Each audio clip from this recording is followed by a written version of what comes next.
ओम नमः शिवाय। भारत माता ಶಿವಶಕ್ತಿ ಅವತಾರ ಸತ್ಯ ಗೀತಾ ಮುರಳಿ. ಓಂ. ಪಿತಾಶ್ರೀ ಶಿವ ತಂದೆಯ ನೆನಪಿದೆಯೇ? ಮುರಳಿಯ ದಿನಾಂಕ 9/3/2026. ಬೆಳಗಿನ ತರಗತಿ ರಿವೈಸ್ ಕೋರ್ಸ್ 20/10/1968. ಓಂ ನಮಃ ಶಿವಾಯ. ಜ್ಞಾನಿ ಮಕ್ಕಳೇ, ಭಕ್ತಿ ಮಾರ್ಗದಲ್ಲಿ ಜನರು ಎಷ್ಟೊಂದು ಕಷ್ಟಗಳನ್ನು ಸಹಿಸಿಕೊಂಡು ತೀರ್ಥಕ್ಷೇತ್ರಗಳಿಗೆ ಹೋಗುತ್ತಾರೆ. ಕೆಲವರು ದಾರಿಯಲ್ಲಿಯೇ ಸಾಯುತ್ತಾರೆ. ನಿಮ್ಮ ಯಾತ್ರೆ ಎಷ್ಟೊಂದು ಸಹಜವಾಗಿದೆ. ತಿನ್ನುತ್ತಾ ಕುಡಿಯುತ್ತಾ ಅಡುಗೆ ಮಾಡುತ್ತಾ ನೀವು ನೆನಪಿನ ಯಾತ್ರೆಯಲ್ಲಿ ಇರಬಹುದು. ತಂದೆ ಹೇಳಿದ್ದಾರೆ, ಮಕ್ಕಳೇ, ನನ್ನನ್ನು ನೆನಪು ಮಾಡಿದರೆ ನಿಮ್ಮ ಎಲ್ಲಾ ಪಾಪಗಳು ಕತ್ತರಿಸಿ ಹೋಗುತ್ತವೆ. ಇದು ಯೋಗಾಗ್ನಿಯಾಗಿದೆ. ಓಂ ನಮಃ ಶಿವಾಯ. ಈ ಕಣ್ಣುಗಳಿಂದ ಬಲೆ ದಾದಾರವರನ್ನು ನೋಡಿರಿ, ಆದರೆ ಬುದ್ಧಿಯಿಂದ ಅರ್ಥಸಹಿತವಾಗಿ ಶಿವ ಬಾಬಾರವರನ್ನು ನೆನಪು ಮಾಡಿರಿ. ಮನ್ಮನಾಭವ ಮಧ್ಯಾಜೀಭವ ಎನ್ನುವುದರ ಅರ್ಥವೂ ಇದೇ ಆಗಿದೆ. ಶಿವ ಬಾಬಾರವರನ್ನು ನೆನಪು ಮಾಡುವುದು ಮತ್ತು ಬೇಹದ್ದಿನ ಸುಖದ ರಾಜಧಾನಿಯನ್ನು ನೆನಪು ಮಾಡುವುದು. ಬೇರೆ ಯಾವುದೇ ಕಷ್ಟವಿಲ್ಲ. ನಿರೋಗಿಯೂ ಆಗಬೇಕಿದೆ ಮತ್ತು ಡಬಲ್ ಕಿರೀಟಧಾರಿ ವಿಶ್ವದ ಮಾಲೀಕರೂ ಆಗಬೇಕಿದೆ. ಇದನ್ನು ಬುದ್ಧಿಯಲ್ಲಿ ಅವಶ್ಯವಾಗಿ ನೆನಪಿಟ್ಟುಕೊಳ್ಳಬೇಕು. ಈ 15 ನಿಮಿಷ ಏನು ಮಾಡುತ್ತಿದ್ದೀರಿ? ನೆನಪಿನ ಯಾತ್ರೆ. ಎವರ್ ನಿರೋಗಿಯಾಗಲು ನೆನಪು ಮಾಡುತ್ತಾ ಸತೋ ಪ್ರಧಾನರಾಗುತ್ತಿದ್ದೀರಿ. ಏಕೆಂದರೆ ನೀವು ಯಾವಾಗ ನಿಮ್ಮ ರಾಜಧಾನಿಯಲ್ಲಿ ಸತೋ ಪ್ರಧಾನರಾಗಿದ್ದೀರೋ ಆಗ ನಿರೋಗಿಯಾಗಿದ್ದೀರಿ. ಕಂಚನ ಕಾಯವಿತ್ತು. 21 ಜನ್ಮಗಳಿಗಾಗಿ ನಿರೋಗಿಯಾಗಬೇಕಿದೆ. ಎಷ್ಟೊಂದು ಸಹಜವಾಗಿದೆ. ಯಾವುದೇ ಔಷಧಿ ಇತ್ಯಾದಿ ಮಾಡುವ ವಿಷಯವಿಲ್ಲ. ತಂದೆ ಅವಿನಾಶಿ ಸರ್ಜನ್ ಆಗಿದ್ದಾರೆ ಮತ್ತು ವೈದ್ಯರೂ ಆಗಿದ್ದಾರೆ. ಎಷ್ಟೊಂದು ಸಹಜ ಯುಕ್ತಿಯನ್ನು ತಿಳಿಸುತ್ತಾರೆ. ಕೇವಲ ಹೇಳುತ್ತಾರೆ, ತಮ್ಮನ್ನು ಆತ್ಮ ಎಂದು ತಿಳಿದು ತಂದೆಯನ್ನು ನೆನಪು ಮಾಡುವುದರಿಂದ ಸಂಪೂರ್ಣ ಆರೋಗ್ಯವಂತರು, ಸಂಪೂರ್ಣ ಐಶ್ವರ್ಯವಂತರು ಆಗಬೇಕಿದೆ. ಎಲ್ಲಿಗಾಗಿ? ಹೊಸ ಜಗತ್ತಿಗಾಗಿ. ಈ ಸಂಗಮ ಯುಗದಲ್ಲಿಯೇ ನೀವು ಅಮರ ಪದವಿಯನ್ನು ಪಡೆಯುತ್ತೀರಿ. ಅಲ್ಲಿ ಯಾವುದೇ ರೋಗ ರುಜಿನ ಇತ್ಯಾದಿ ಯಾವುದೂ ಇರುವುದಿಲ್ಲ. ಸತೋ ಪ್ರಧಾನ ಜಗತ್ತಾಗಿದೆ ಅಲ್ಲವೇ? ಎಲ್ಲರೂ ನಿರೋಗಿಗಳು. ತಂದೆ ನೀವು ಮಕ್ಕಳನ್ನು 100% ಆರೋಗ್ಯವಂತರನ್ನಾಗಿ ಮಾಡುತ್ತಾರೆ. ಹಾಗಾದರೆ ಇಂತಹ ತಂದೆಯನ್ನು ಹರ್ಷಿತ ಮುಖರಾಗಿ ಎಷ್ಟೊಂದು ಖುಷಿಯಿಂದ ನೆನಪು ಮಾಡಬೇಕು. ತಂದೆ ಗ್ಯಾರಂಟಿ ಕೊಡುತ್ತಾರೆ, ಮಧುರಾತಿ ಮಧುರ ಮಕ್ಕಳೇ, ನಿಮ್ಮ ಏನೆಲ್ಲ ಪಾಪಗಳಿವೆಯೋ, ಯಾವುದರಿಂದ ನೀವು ದುಃಖವನ್ನು ಅನುಭವಿಸುತ್ತಾ ಬಂದಿದ್ದೀರೋ ಆ ಎಲ್ಲಾ ಪಾಪಗಳು ಯೋಗಾಗ್ನಿಯಿಂದ ಭಸ್ಮವಾಗುತ್ತವೆ. 5000 ವರ್ಷಗಳ ಹಿಂದೆಯೂ ನೀವು ನಿರೋಗಿಯಾಗಿದ್ದೀರಿ. ಅನೇಕ ಸಾರಿ ನಿರೋಗಿಯಾಗಿದ್ದೀರಿ. ತಂದೆ ನೆನಪು ಮಾಡಿಸುತ್ತಾರೆ, ಅವಶ್ಯವಾಗಿ ನಾವು ಆತ್ಮಗಳು ಪ್ರತಿ 5000 ವರ್ಷಗಳ ನಂತರ ಶ್ರೀಮತದಂತೆ ನಡೆದು ಸಂಪೂರ್ಣ ಆರೋಗ್ಯವಂತರಾಗುತ್ತೇವೆ. ಅದು ಕೂಡ ಜನ್ಮ ಜನ್ಮಾಂತರ, ಅಂದರೆ 21 ಜನ್ಮಗಳಿಗಾಗಿ ಆರೋಗ್ಯವಂತರಾಗುತ್ತೇವೆ. ಯಾರು ಈಗ ಪುರುಷಾರ್ಥ ಮಾಡಿ ಪದವಿಯನ್ನು ಪಡೆಯುತ್ತಾರೆಯೋ ಅವರೇ ಕಲ್ಪಕಲ್ಪವೂ ಪಡೆಯುತ್ತಿರುತ್ತಾರೆ. ಬಹಳ ಚೆನ್ನಾಗಿ ಯೋಗ ಮಾಡಿದರೆ ಶಿಕ್ಷೆಗಳಿಂದ ಪಾರಾಗುವಿರಿ. ಇಲ್ಲದಿದ್ದರೆ ಮತ್ತೆ ಕಲ್ಪಕಲ್ಪಾಂತರವು ಶಿಕ್ಷೆ ಅನುಭವಿಸಬೇಕಾಗುತ್ತದೆ. ತಂದೆ 1 ಸೆಕೆಂಡಿನಲ್ಲಿ ಮುಕ್ತಿ ಜೀವನ್ಮುಕ್ತಿಯ ಆಸ್ತಿಯನ್ನು ಕೊಡುತ್ತಾರೆ. ಮಗು ತಾಯಿಯ ಗರ್ಭದಿಂದ ಹೊರಬಂದ ತಕ್ಷಣ ಆಸ್ತಿಗೆ ಹಕ್ಕುದಾರನಾಗುತ್ತಾನೆ. ಅದರಲ್ಲಿ ಗಂಡು ಮಕ್ಕಳು ಮತ್ತು ಹೆಣ್ಣು ಮಕ್ಕಳು ಇರುತ್ತಾರೆ. ಇಲ್ಲಿ ನೀವೆಲ್ಲರೂ ಮಕ್ಕಳೇ ಆಗುತ್ತೀರಿ. ತಂದೆಯನ್ನು ಗುರುತಿಸಿದಿರಿ ಮತ್ತು ಸ್ವರ್ಗದ ಆಸ್ತಿಯನ್ನು ಪಡೆದುಕೊಂಡಿದ್ದೀರಿ. ನಂತರ ಶ್ರೇಷ್ಠ ಪದವಿಯನ್ನು ಪಡೆಯಲು ಪುರುಷಾರ್ಥ ಮಾಡುವುದಾಗಿದೆ. ಎಷ್ಟು ನೆನಪಿನ ಯಾತ್ರೆಯಲ್ಲಿ ಜಾಸ್ತಿ ಇರುತ್ತೀರೋ ಅಷ್ಟೇ ಶ್ರೇಷ್ಠ ಪದವಿಯನ್ನು ಪಡೆಯುವಿರಿ ಮತ್ತು ಬೇರೆ ಯಾವುದೇ ಕಷ್ಟವಿಲ್ಲ. ಓದಲು ಯಾವುದೇ ಪುಸ್ತಕಗಳು ಇತ್ಯಾದಿಗಳೂ ಇಲ್ಲ. ಇದನ್ನು ಜ್ಞಾನ ಮತ್ತು ವಿಜ್ಞಾನ ಎಂದು ಕರೆಯಲಾಗುತ್ತದೆ. ವಾಸ್ತವದಲ್ಲಿ ಸತ್ಯವಾದ ಜ್ಞಾನ ವಿಜ್ಞಾನ ಭವನ ಅಂತೂ ಇದಾಗಿದೆ. ಅದು ಕೇವಲ ಹೆಸರಿಗೆ ಮಾತ್ರ ಸರ್ಕಾರದ ಜ್ಞಾನ ವಿಜ್ಞಾನ ಭವನವಾಗಿದೆ. ಅಲ್ಲಿ ಅನೇಕ ಭಾಷೆಗಳಲ್ಲಿ ಭಾಷಣ ಆಗುತ್ತವೆ. ನೀವಂತೂ ಆ ಅಮರಪುರಿಗೆ ಹೋಗುತ್ತೀರಿ. ಎಲ್ಲಿ ಒಂದೇ ಭಾಷೆ ಒಂದೇ ರಾಜ್ಯವಿರುತ್ತದೆಯೋ ಆ ಜಗತ್ತಿಗೆ ಹೋಗುತ್ತೀರಿ. ಈ ಲಕ್ಷ್ಮೀನಾರಾಯಣರ ಒಂದೇ ರಾಜ್ಯವಿತ್ತು, ಬೇರೆ ಯಾವುದೇ ಖಂಡವಿರಲಿಲ್ಲ. ಭಾರತವನ್ನು ಸತ್ಯ ಖಂಡ ಎಂದು ಕರೆಯುತ್ತಾರೆ. ಈ ಭಾರತವೇ ಅವಿನಾಶಿ ಖಂಡವಾಗಿದೆ. ಇದು ಎಂದಿಗೂ ವಿನಾಶವಾಗುವುದಿಲ್ಲ. ಶಾಸ್ತ್ರಗಳಲ್ಲಿ ಮಹಾ ಪ್ರಳಯವಾಗುತ್ತದೆ ಎಂದು ತೋರಿಸಿದ್ದಾರೆ, ಆದರೆ ಪ್ರಳಯ ಅಂತೂ ಆಗುವುದಿಲ್ಲ. ಇದನ್ನು ಚಿಕ್ಕ ಪ್ರಳಯ ಎಂದು ಹೇಳಬಹುದು. ಕೇವಲ ಒಂದು ಭಾರತ ಖಂಡ ಉಳಿಯುತ್ತದೆ, ಉಳಿದೆಲ್ಲ ಖಂಡಗಳು ವಿನಾಶವಾಗುತ್ತವೆ. ಒಂದು ಭಾರತ ಖಂಡ ಎಂದಿಗೂ ವಿನಾಶವಾಗುವುದಿಲ್ಲ. ಆದರೆ ಹೌದು, ತಮೋ ಪ್ರಧಾನ ಸುಳ್ಳಿನ ಖಂಡ ಆಗುತ್ತದೆ. ಹೇಗೆ ಸುಳ್ಳಿನ ಖಂಡವಾಗುತ್ತದೆ, ಸತ್ಯಖಂಡ ಹೇಗೆ ಆಗುತ್ತದೆ ಎನ್ನುವುದು ಸಹ ಈಗ ನಿಮ್ಮ ಬುದ್ಧಿಯಲ್ಲಿದೆ. ಅರ್ಧ ಕಲ್ಪ ಭಕ್ತಿಯಿಂದ ಸುಳ್ಳಿನ ಖಂಡವಾಗುತ್ತದೆ. ತಂದೆ ಹೇಳುತ್ತಾರೆ, ವೇದ ಶಾಸ್ತ್ರಗಳು, ಯಜ್ಞ, ತಪಸ್ಸು, ದಾನ, ಪುಣ್ಯ ಇತ್ಯಾದಿಗಳಿಂದ ನನ್ನನ್ನು ಸ್ವಲ್ಪವೂ ಪ್ರಾಪ್ತಿ ಮಾಡಿಕೊಳ್ಳಲು ಸಾಧ್ಯವಿಲ್ಲ. ಇವುಗಳಿಂದ ನೀವಿನ್ನು ದುರ್ಗತಿಯನ್ನೇ ಹೊಂದುತ್ತಾ ಬಂದಿದ್ದೀರಿ. ನಾವು ತಮೋ ಪ್ರಧಾನರಾಗಿದ್ದೇವೆ ಎಂದು ತಿಳಿದುಕೊಳ್ಳುತ್ತೀರಿ. ಆಗಲೇಬೇಕಾಗಿದೆ.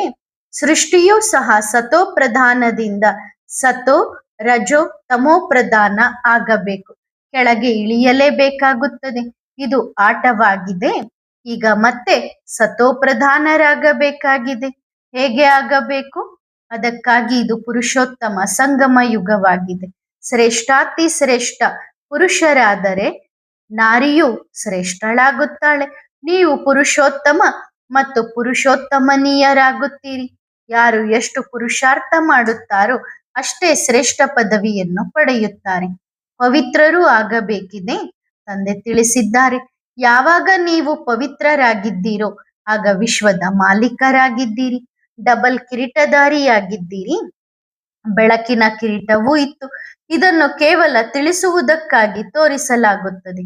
ಆದರೆ ಅಲ್ಲಿ ಅಂತಹ ಯಾವುದೇ ಬೆಳಕು ಕಾಣಿಸುವುದಿಲ್ಲ. ಅಲ್ಲಿ ಎಲ್ಲರೂ ಪವಿತ್ರರಾಗಿಯೇ ಇರುತ್ತಾರೆ. ಆದ್ದರಿಂದ ಪವಿತ್ರತೆಯ ಕಿರೀಟವನ್ನು ತೋರಿಸಲಾಗುತ್ತದೆ. ಆದರೆ ಅಂತಹ ಬೆಳಕು ಹೊರಗಿನಿಂದ ಹೊಳೆಯುವುದಿಲ್ಲ. ನಂತರ ಯಾವಾಗ ವಾಮ ಮಾರ್ಗದಲ್ಲಿ ಕೆಳಗೆ ಬೀಳುತ್ತಾರೋ ಆಗ ಈ ಗುರುತುಗಳು ಇರುವುದಿಲ್ಲ. ಬಲೆ ಸನ್ಯಾಸಿಗಳು ಇತ್ಯಾದಿ ಕೊಡುತ್ತಾರೆ, ಆದರೆ ಅವರು ಆರ್ಟಿಫಿಷಿಯಲ್ ಕೊಡುತ್ತಾರೆ. ದೇವತೆಗಳು ಸರ್ವೋತ್ತಮ ಪವಿತ್ರರಾಗಿದ್ದಾರೆ. ಅವರು ಇರುವುದೇ ಸ್ವರ್ಗದಲ್ಲಿ. ಅದನ್ನು ಗೋಲ್ಡನ್ ಏಜ್ ಎಂದು ಕರೆಯಲಾಗುತ್ತದೆ. ಈಗ ಐರನ್ ಏಜ್ ಆಗಿದೆ. ಆತ್ಮವು ಐರನ್ ಏಜ್ಡ್ ಆದಾಗ ಆಭರಣಗಳು ಸಹ ಐರನ್ ಆಗಿರುತ್ತವೆ. ಗಾಯನ ಕೂಡ ಮಾಡುತ್ತಾರಲ್ಲವೇ, ನಾನು ನಿರ್ಗುಣಿ, ನನ್ನಲ್ಲಿ ಯಾವುದೇ ಗುಣವಿಲ್ಲ ಎಂದು. ಕರುಣಾಮಯಿ ಎಂದು ತಂದೆಗೆ ಮಾತ್ರ ಹೇಳಲಾಗುತ್ತದೆ. ಕೃಪಾಸಾಗರ, ಜ್ಞಾನಪೂರ್ಣ, ಪವಿತ್ರತಾ ಸಾಗರ ಎಂದು ಅವರಿಗೆ ಮಾತ್ರ ಹೇಳಲಾಗುತ್ತದೆ.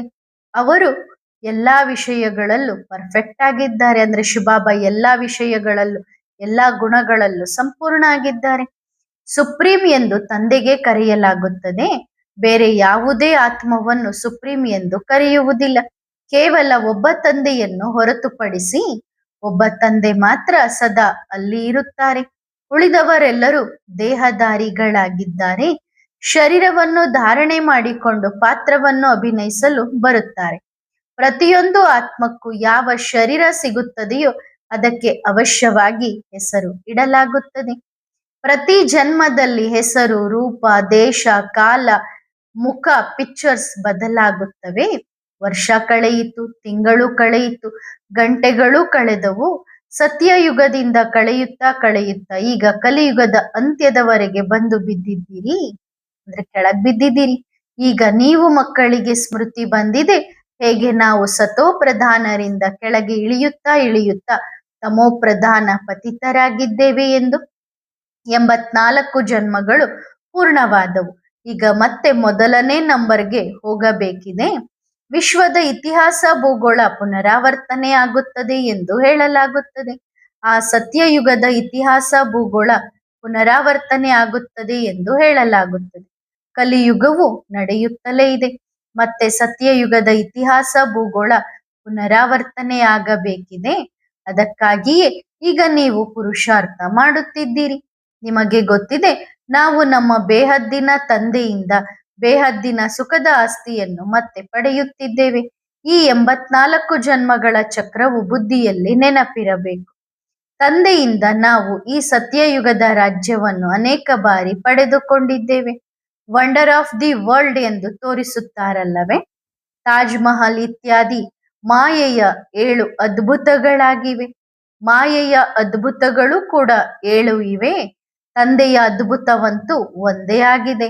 ಅದನ್ನು ಸ್ವರ್ಗ, ಪ್ಯಾರಡೈಸ್ ಎಂದು ಕರೆಯಲಾಗುತ್ತದೆ. ಇಲ್ಲಿನ ಅದ್ಭುತಗಳಲ್ಲಿ ಏನಿದೆ? ಸುಖದ ಮಾತೇ ಇಲ್ಲ. ಈ ಅದ್ಭುತಗಳನ್ನು ನಿರ್ಮಿಸಿದ್ದಾರೆ. ಚೀನಾದ ಗೋಡೆ ಎಂದು ಹೇಳುತ್ತಾರಲ್ಲವೇ, ಬಹಳ ಪರಿಶ್ರಮದಿಂದ ನಿರ್ಮಿಸಿದ್ದಾರೆ. ಮನುಷ್ಯರಿಗೆ ಗೊತ್ತಿಲ್ಲ. Wonder of world. ನಿಜಕ್ಕೂ ಈ ಅಬುವಿನ ದಿಲ್ವಾಡ ಮಂದಿರವಾಗಿದೆ. ಜಗತ್ತಿನ ಅದ್ಭುತ ಅಂದ್ರೆ ದಿಲ್ವಾಡ ಮಂದಿರವಾಗಿದೆ. ಇದರಲ್ಲಿ ಆದಿದೇವ, ಆದಿದೇವಿ ಮತ್ತು ಮಕ್ಕಳು ಕುಳಿತಿದ್ದಾರೆ. ಮೇಲ್ಭಾಗದಲ್ಲಿ ಸ್ವರ್ಗವಿದೆ. ಇಲ್ಲದಿದ್ದರೆ ಎಲ್ಲಿ ನಿರ್ಮಿಸುತ್ತಾರೆ? ಮೇಲ್ಭಾಗದಲ್ಲಿ ರಾಜಧಾನಿ, ಕೆಳಭಾಗದಲ್ಲಿ ತಪಸ್ಸು ಮಾಡುತ್ತಿದ್ದಾರೆ. ಅಂದರೆ ದಿಲ್ವಾಡ ಮಂದಿರದಲ್ಲಿ ಕೆಳಗಡೆಗೆ ತಪಸ್ಸಿನ ಮೂರ್ತಿಗಳನ್ನ, ಮೇಲ್ಛಾವಣಿಯಲ್ಲಿ ಒಳ್ಳೆ ಸುಂದರ ಕೆತ್ತನೆಯನ್ನ ತೋರಿಸಿದ್ದಾರೆ. ಈಗ ನೀವೇ ರಾಜ ಋಷಿಗಳು, ಅವರು ಹಠಯೋಗ ಋಷಿಗಳು. ಋಷಿ ಎಂದು ಪವಿತ್ರರಿಗೆ ಹೇಳಲಾಗುತ್ತದೆ. ಪವಿತ್ರತೆಯು ಅವಶ್ಯವಾಗಿ ಬೇಕಲ್ಲವೇ? ನಂತರ ಅರ್ಧಕಲ್ಪ ಪವಿತ್ರರಾಗಿಯೇ ಇರುತ್ತೀರಿ. ಸನ್ಯಾಸಿಗಳು ಆಗುವಂತೆ ಮತ್ತೆ ವಿಷಯ ವಿಕಾರಗಳಿಂದ ಜನ್ಮ ಪಡೆದು ಪವಿತ್ರರಾಗುವುದಿಲ್ಲ. ಶ್ರೀಕೃಷ್ಣನನ್ನು ಮಹಾತ್ಮ ಎಂದು ಕರೆಯುತ್ತಾರೆ, ಆದರೆ ಅವರು ಎವರ್ ಮಹಾತ್ಮರಾಗಿದ್ದಾರೆ. ಈ ಸನ್ಯಾಸಿಗಳು ಮತ್ತೆ ವಿಕಾರದಿಂದ ಜನ್ಮ ಪಡೆದು ಮಹಾತ್ಮರಾಗುತ್ತಾರೆ. ಈ ವಿಷಯಗಳನ್ನು ಮನುಷ್ಯರು ತಿಳಿದುಕೊಂಡಿಲ್ಲ. ಬಹಳ ಒಳ್ಳೆಯ ಪ್ರಸಿದ್ಧ ಸನ್ಯಾಸಿಗಳಿದ್ದಾರೆ. ಬಾಂಬೆಯಲ್ಲಿ ಸಿಂಹವನ್ನು ಸಾಕುವಂತಹ ಒಬ್ಬ ಸನ್ಯಾಸಿ ಇದ್ದರು. ಶಿಮ್ಲಾಕ್ಕೂ ಸಿಂಹವನ್ನು ತೆಗೆದುಕೊಂಡು ಹೋಗಿದ್ದರು. ಆದರೆ ಮಹಾನ್ ವ್ಯಭಿಚಾರಿಯಾಗಿದ್ದರು. ನಂತರ ಮದುವೆಯಾಗಿ ಮಕ್ಕಳನ್ನು ಸಹ ಪಡೆದುಕೊಂಡರು. ಆರಂಭದಲ್ಲಿ ಅವರ ಬಳಿ ಬಹಳ ದೊಡ್ಡ ದೊಡ್ಡ ವ್ಯಕ್ತಿಗಳು ಹೋಗುತ್ತಿದ್ದರು.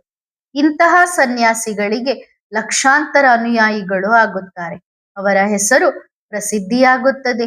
ನೀವು ಯಾರ ಅಂಧಶ್ರದ್ಧೆಯ ಅನುಯಾಯಿಗಳೂ ಅಲ್ಲ. ಅನುಯಾಯಿಗಳು ಎಂಬ ಹೆಸರಂತೂ ಇಲ್ಲಿ ಇರುವುದೇ ಇಲ್ಲ. ಎಲ್ಲಿ ಆ ಸನ್ಯಾಸಿ, ಎಲ್ಲಿ ಗೃಹಸ್ಥಿಗಳು? ಅಂದರೆ ಕತ್ತೆಯ ರೀತಿ ಭಾರ ಹೊರುವ ಗೃಹಸ್ಥಿಗಳು ಎಲ್ಲಿ? ಫಾಲೋವರ್ ಆಗಿದ್ದರೆ ಸಂಪೂರ್ಣವಾಗಿ ಫಾಲೋ ಮಾಡಬೇಕು. ಅಂದ್ರೆ ಸನ್ಯಾಸಿಗಳ ಅನುಯಾಯಿಗಳು ಅಂತ ಹೇಳ್ತೀರಿ ಅಂದ್ರೆ ಸನ್ಯಾಸಿಗಳಂತೆ ಸಂಪೂರ್ಣವಾಗಿ ಫಾಲೋ ಮಾಡ್ರಿ. ನೀವು ಸತ್ಯವಾದ ಅನುಯಾಯಿಗಳಾಗಿದ್ದೀರಿ, ಪವಿತ್ರರೂ ಆಗುತ್ತೀರಿ. ನೀವು ಶಿವ ಬಾಬಾರವರನ್ನು ಫಾಲೋ ಮಾಡಬೇಕು. ಶಿವನ ಮೆರವಣಿಗೆಯ ಸೇನೆ ಇದೆಯಲ್ಲವೇ? ಶಿವ ಬಾಬಾರವರ ಮೆರವಣಿಗೆ ಎಷ್ಟಿದೆ? ಕೋಟ್ಯಾಂತರ. ಶಂಕರನ ಮೆರವಣಿಗೆ ಎಂದು ಹೇಳಲು ಸಾಧ್ಯವಿಲ್ಲ. ಶಿವನ ಮೆರವಣಿಗೆಯಾಗಿದೆ. ಶಂಕರನು ವಾಸ್ತವದಲ್ಲಿ ಇಲ್ಲವೇ ಇಲ್ಲ. ಈ ಭಕ್ತಿ ಮಾರ್ಗದಲ್ಲಿ ಅನೇಕ ಚಿತ್ರಗಳನ್ನು ಬಹಳಷ್ಟು ಮಾಡುತ್ತಾರೆ. ಈಗ ಸೊಂಡಿಲು ಇರುವ ಗಣೇಶ, ಇಂತಹವರು ಯಾರಾದರೂ ಇರಲು ಸಾಧ್ಯವೇ? ದೊಡ್ಡ ದೊಡ್ಡ ಮಿನಿಸ್ಟರ್ಸ್ ಇತ್ಯಾದಿಗಳ ಬುದ್ಧಿಯ ವಿಚಾರವೂ ನಡೆಯುವುದಿಲ್ಲ.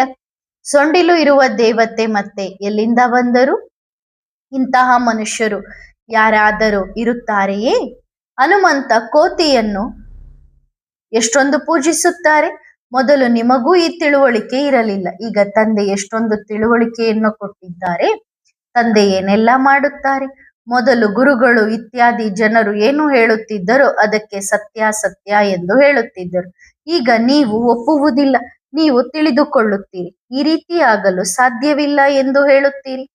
ಭಕ್ತಿ ಮಾರ್ಗದಲ್ಲಿ ಏನೆಲ್ಲ ಮಾಡುತ್ತಿರುತ್ತಾರೆ. ಎಷ್ಟೊಂದು ಸಮಯವನ್ನು ವ್ಯರ್ಥ ಮಾಡುತ್ತಾರೆ.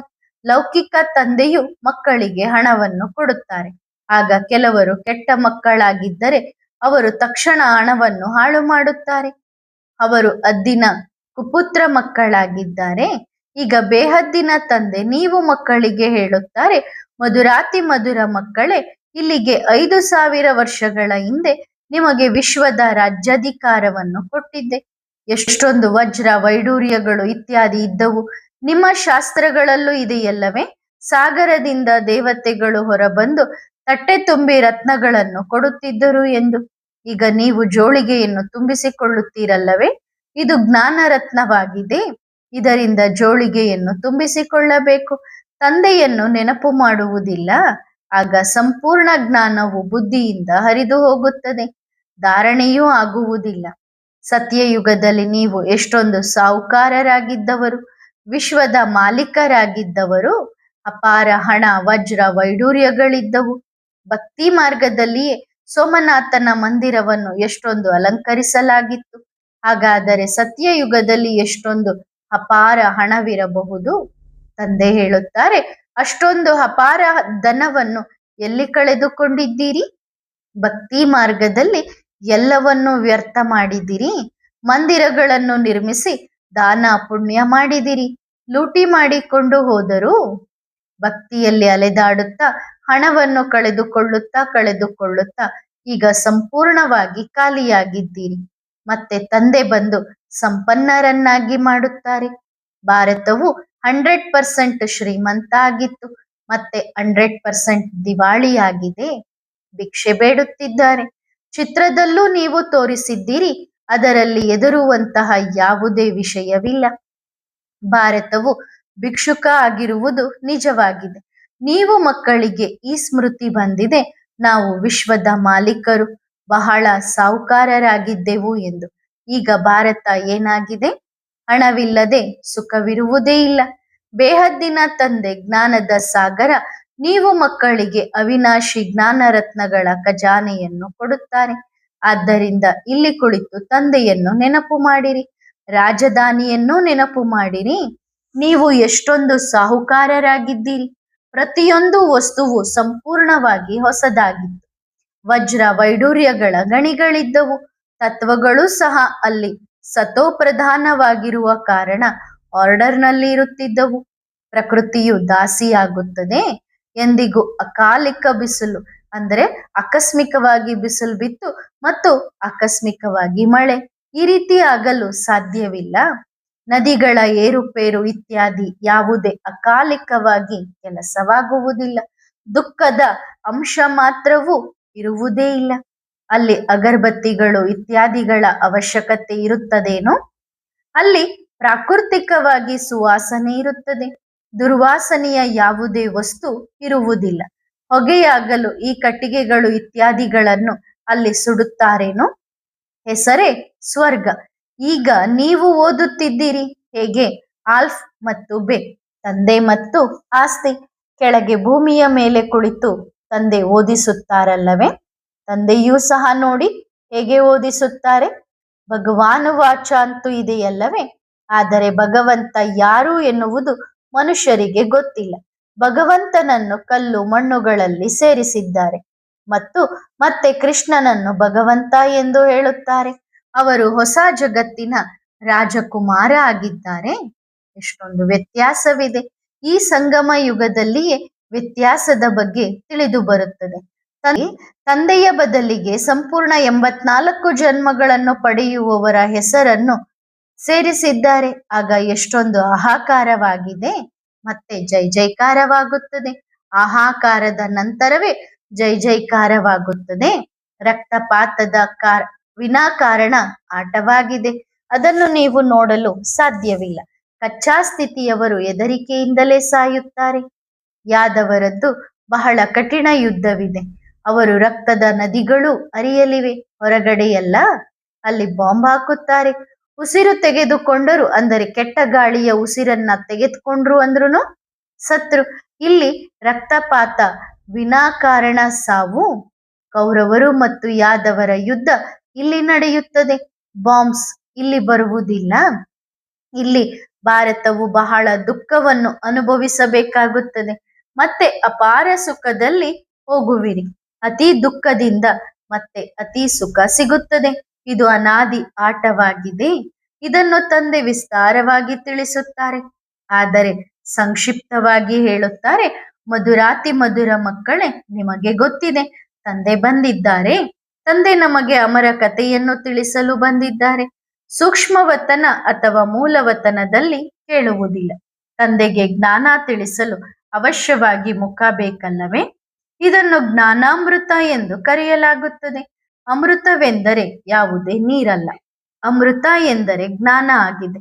ಆದರೆ ತಿಳಿಸುವುದಕ್ಕೆ ಅಮೃತ ಎಂದು ಹೇಳಲಾಗುತ್ತದೆ. ಅಮೃತವನ್ನು ಬಿಟ್ಟು ವಿಷಯ ವಿಕಾರಗಳನ್ನು ಏಕೆ ತಿನ್ನಬೇಕು?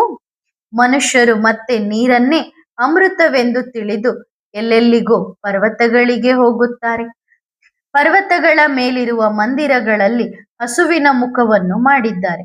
ಪರ್ವತಗಳಿಂದ ನೀರು ಸದಾ ಬರುತ್ತಲೇ ಇರುತ್ತದೆ. ಬಾವಿಯಲ್ಲೂ ನೀರು ಜಮಾ ಆಗುತ್ತದಲ್ಲವೇ? ಹಾಗಾಗಿ ಅದೆಲ್ಲವೂ ಭಕ್ತಿ ಮಾರ್ಗವಾಗಿದೆ. ಎಷ್ಟೊಂದು ಕಷ್ಟಗಳನ್ನು ಸಹಿಸಿಕೊಂಡು ತೀರ್ಥಕ್ಷೇತ್ರಗಳಿಗೆ ಹೋಗುತ್ತಾರೆ. ಕೆಲವರು ದಾರಿಯಲ್ಲಿಯೇ ಸಾಯುತ್ತಾರೆ. ನಿಮ್ಮ ಯಾತ್ರೆ ಎಷ್ಟೊಂದು ಸಹಜವಾಗಿದೆ. ತಿನ್ನುತ್ತಾ ಕುಡಿಯುತ್ತಾ ಅಡುಗೆ ಮಾಡುತ್ತಾ ನೀವು ನೆನಪಿನ ಯಾತ್ರೆಯಲ್ಲಿ ಇರಬಹುದು. ತಂದೆ ಹೇಳಿದ್ದಾರೆ, ಮಕ್ಕಳೇ, ನನ್ನನ್ನು ನೆನಪು ಮಾಡಿದರೆ ನಿಮ್ಮ ಎಲ್ಲಾ ಪಾಪಗಳು ಕತ್ತರಿಸಿ ಹೋಗುತ್ತವೆ.